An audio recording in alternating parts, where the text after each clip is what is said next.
Good evening, friends. So, today we'll discuss a case which was decided by Punjab and Haryana High Court recently.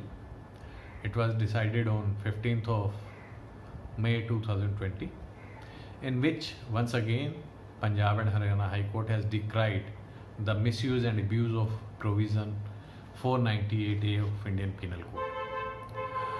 Now, the brief fact of this case, of course, we'll read it out in the paras also, is that the complainant had made a complaint against husband, sister-in-law, brother-in-law, mother-in-law and father-in-law, and the judicial magistrate had deemed it fit to summon only the husband and the mother-in-law. It had not summoned sister-in-law, brother-in-law or father-in-law. But the complainant had then gone to session court, and session court was pleased to summon all these relatives of the husband. The matter reached High Court, and in this particular matter, the High Court, considering the factual metrics and the legal metrics, gave this particular judgment. This judgment was pronounced by Justice Jayashree Thakur. And the operative part of this judgment, of course, there is a long story, and people who want to read it can do so by going to my description, in which I have given the link of this particular judgment. But the operative part, I am reading it now for the understanding of all of us. And the para number 17 is the crux, which shows the factual metrics and how court looks at it. So now it says that the petitioner number 1 is the sister-in-law of the complainant, who got married on 4th of February 1989 and has been residing in her matrimonial home since then, and therefore there is not even the remotest possibility that husband of the complainant was used to give beatings to her at the instance of petitioner number 1. Further, petitioner number 2 was born on 12 July 1979 and was 11 years of age in March 1990 when the complainant alleged that she was given beatings by her husband at the instance of petitioner number 2. Moreover, he had left for Canada in March 1996 and is residing there since then. Similarly, petitioner number 3, aged 74 years, had left for Canada in 1996 and is residing there since then with petitioner number 2. In such an eventuality, it is hard to believe that petitioner had harassed the complainant as alleged in the complaint. Now, the court has noted that the sister-in-law was married at a certain time, and thereafter it is hard to believe that at her instance, at her call or at her saying, the husband will beat his wife.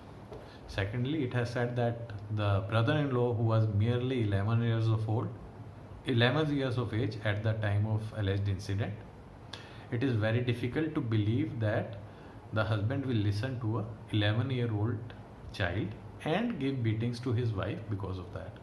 Moreover, this brother-in-law had left for Canada in 1996 when he was merely 17 years of age and has been staying there ever since.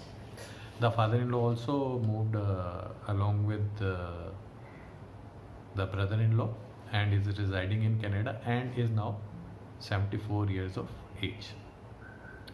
The justice notes that it is very difficult to believe. It is nearly impossible to believe. Of course, the word is that it is hard to believe that the petitioner had harassed the complainant as alleged in the complaint. Now, this is something which is the factual metrics. Now, the legal aspects is in the next paragraph, which is it has become a common practice to use the provisions of section 498A of IPC as a weapon rather than shield by disgruntled wives.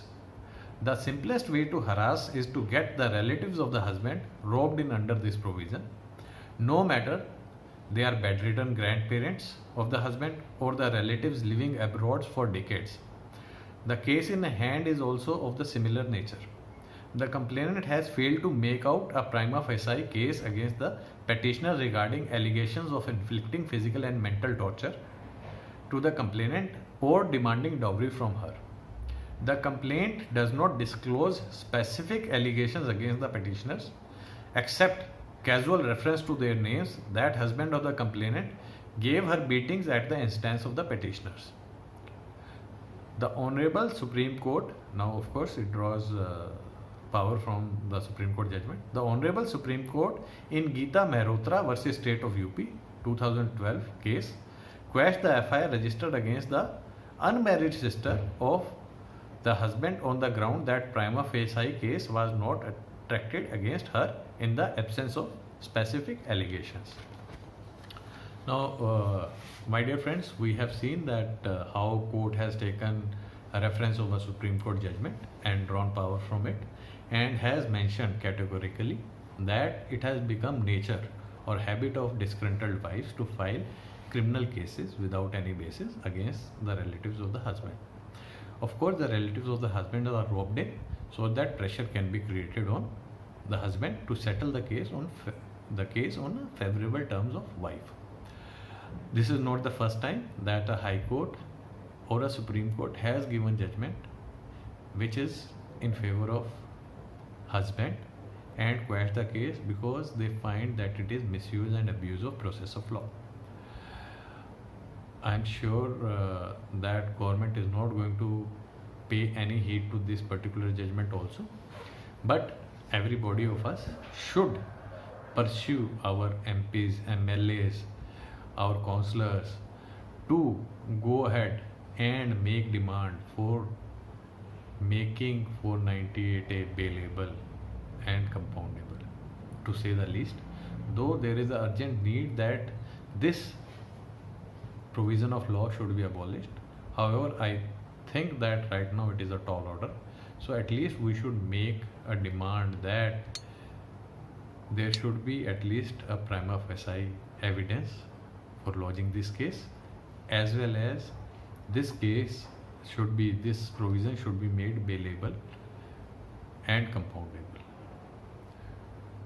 I hope you liked the description which I gave, and if you liked it, please share it at the maximum and subscribe to my channel. Thank you very much.